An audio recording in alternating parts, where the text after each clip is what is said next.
अस्सलाम वालेकुम नाज़रीन। टेल ऑफ रिलीजन के तहत शुरू की जाने वाली इस सीरीज की पहली कड़ी में आज हम जिस मौजू पर बात करेंगे वो है बाइबल को उर्दू में किताब मुकद्दस कहते हैं, जबकि अंग्रेजी में इसे उर्फ़ आम में होली बाइबल के नाम से याद किया जाता है। आज की इस किस्त के अंदर हम बाइबल का एक मुख्तसर तारुफ पेश करेंगे, जिसको हम इस्लामी सियाक़ो सुबाक़ में समझने की कोशिश करेंगे। दूसरे लफ्जों में ये तारुफ मुसलमानों के लिए होगा और जिसका मुद्दा मुसलमानों को ऐसी बुनियादी तालीम फराहम करना है जो पहले किसी हद तक नापैद है।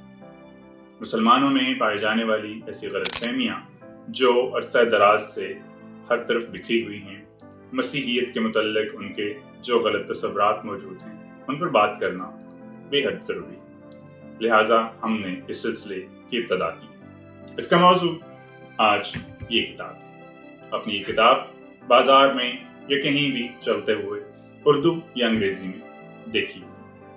बाइबल मुकद्दस मसीही दुनिया के लिए कुरान मजीद की सी हैसियत रखती है। ये एक ऐसी किताब है जिसने मगरबी तहजीब को तश्कील दिया। इसकी बुनियादों में मसीही फिक्र थी, जिसकी बदौलत आज मगरबी तहजीब अपने अरूज बाम तक पहुंची। मसीही फिक्र और आगही के पीछे वो यहूदी तारीख, रवायात और फिक्र थी जो तौरात पर खड़ी। ताहम इस सारी तफसील में जाए बगैर आज हम इस किताब का मुख्तसर बुनियादी तारुफ पेश करते हैं और समझने की कोशिश करते हैं कि बाइबल आखिर है क्या। मुसलमानों के यहाँ एक आम गलतफहमी ये पाई जाती है कि बाइबल शायद इंजील का दूसरा नाम है। हालांकि ये बात ऐसे नहीं। बाइबल दर हकीकत एक कुतुब की लाइब्रेरी का नाम है, जिसके अंदर दो हिस्से हैं। इसके पुराने हिस्से को या बड़े हिस्से को अहदनामा कदीम कहते हैं, जो कि यहूदियत से मंसूब है, जबकि दूसरे और मुख्तसर हिस्से को अहदनामा जदीद कहते हैं, यानी वो हिस्सा जो ईसाइयों और ईसाई मुसन्नफीन के तहत लिखा गया, जो ईसाइयत से मंसूब है, जिसे हम उर्फ़ आम में इंजील ही कह सकते हैं। अंग्रेजी में इन दोनों हिस्सों को ओल्ड टेस्टामेंट और न्यू टेस्टामेंट कहते हैं। आपको ये बात सुनकर हैरत होगी कि इस लाइब्रेरी के अंदर कम से कम 66 मुख्तलिफ कुतुब मौजूद हैं, और ये कुतुब ऐसी हैं कि हर एक किताब अपने अंदर मुकम्मल तारीख, रवायात या अपने मज़ामीन को उनका अहाता किए हुए, उनको मुकम्मल तौर पर अपने अंदर रखती है।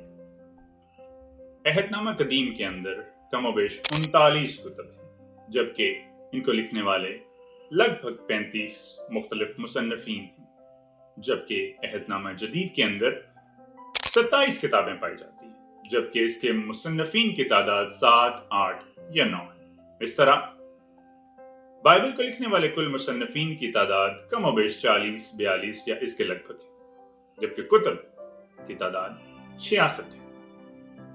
अब हम मजीद इस बहस में नहीं जाएंगे कि कैथोलिक मसीहियत की बाइबल के अंदर कितनी किताबें मौजूद थी, ऑर्थोडॉक्स मसीहियत की किताबों के अंदर बाइबल के अंदर कितनी किताबें मौजूद थी। वो हम एक अलग किस्त में इंशाअल्लाह उस पर बात करेंगे। तो आइए अब हम इस पर मजीद बात करते हैं कि बाइबल के अंदर पाई जाने वाली कुतुब आखिर क्या है, इसके अंदर किस तरह से इसकी तकसीम की गई और इसका मवाजना अगर कुरान मजीद से किया जाए तो क्या फर्क है, और इसमें जसामत का और ज़खामत का क्या फर्क है। कुरान मजीद बाइबल के कमोबेश 5वें हिस्से के बराबर है। जो कुरान मजीद की ज़खामत है वो अहदनामा जदीद के 3/4 हिस्से के बराबर है, जबकि जो अहदनामा कदीम है वो अहदनामा जदीद से कम 3 गुना बड़ा है। अहदनामा कदीम ज्यादातर इब्रानी जुबान में लिखा गया, जबकि इसके अलावा आरामी जुबान भी इसके अंदर इस्तेमाल हुई। इसके अक्सर कदीम तराजम आपको कदीम यूनानी जुबान में मिलेंगे। इसकी पहली 5 किताबों को तौरात कहते हैं, जो हजरत मूसा के साथ मंसूब है। इसके अलावा इसमें एक हिस्सा तवारीख का है। इसके अलावा इसका एक हिस्सा शायरी पर मुश्तमिल है, जिससे आमतौर पर हिकमत के अदब या विजडम लिटरेचर का नाम भी दिया जाता है। जबकि एक हिस्सा जिसे नबीईन कहते हैं वो कुतुब अंबिया पर मुश्तमिल है, जिसमें मुस्तकबिल की पेशगोइयां, शरीयत के तकाजे और इस तरह की दीगर बातें वो लिखी और कही गई।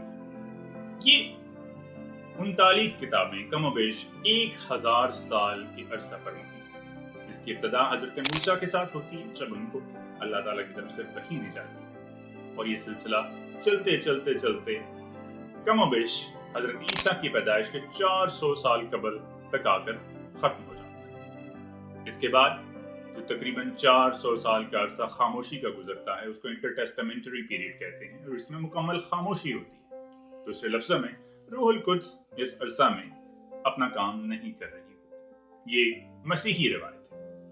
یہودیوں کے نزدیک ان کا قانون یعنی ان کی شریعت کا تقاضا یہاں پر مکمل ہو جاتا ہے، اور ان کی کتابیں یہاں پر حتمی شکل اختیار کر لیتی ہیں۔ لیکن اس کے بعد حضرت عیسیٰ کی بعثت کے ساتھ مسیحیت کا دور شروع ہوتا ہے، جب مسیحی مصنفین حضرت عیسیٰ کے متعلق اپنی انجیلیں لکھنا شروع کرتے ہیں۔ ان انجیلوں کے علاوہ آپ کے حواری مختلف خطوط بھی لکھتے ہیں، جن کی ابتدا لگ بھگ 50 عیسوی میں پولس کے خطوط سے شروع ہو جاتی ہے۔ سینٹ پال کے خطوط کے بعد دیگر خطوط بھی لکھے جاتے ہیں، جن میں یوحنا کے خطوط یا پھر پطرس کا خط وہ شامل ہیں۔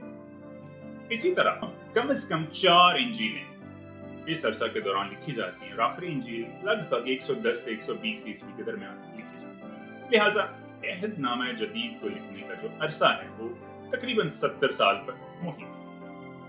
یہ دونوں حصے ملا کر بائبل کو تشکیل دیتے ہیں۔ بائبل کا لفظی معنی کتاب ہے، یعنی یہ ایک کتاب ہے جو عیسائیوں اور یہودیوں کے نزدیک مقدس ہے۔ لیکن یاد رکھیے گا کہ یہودی عیسائی حصے کو تسلیم نہیں کرتے، وہ اس کو بائبل کے اندر اضافہ مانتے ہیں، جبکہ عیسائی یہودی حصے کو عہد نامہ قدیم بول کر اس کو شریعت کے طور پر لیتے ہیں، جس پر عہد نامہ جدید سبقت رکھتا ہے اور حاوی ہو جاتا ہے، لیکن اس کو روایات اور تاریخ اور حکمت کی شکل اور اللہ تعالیٰ کی طرف سے دیے گئے صحائف کی صورت میں قبول کر کے اس کو بنیاد سمجھ کر عہد نامہ جدید کو اپنے سامنے رکھتے ہیں اور نجات کے لیے اس کو لازمی قرار دیتے ہیں۔ یہ 66 کتابوں پر مشتمل لائبریری آج آپ کو دنیا بھر میں ہر جگہ موجود نظر آئے گی۔ یہ پروٹیسٹنٹ عیسائیت کا صحیفہ ہے۔ کیتھولک اور آرتھوڈاکس اس صحیفے میں کچھ اضافے رکھتے ہیں، یعنی دوسرے لفظوں میں یہ صحیفہ پچھلے 500 سال سے ہر طرف ثابت شدہ ہے۔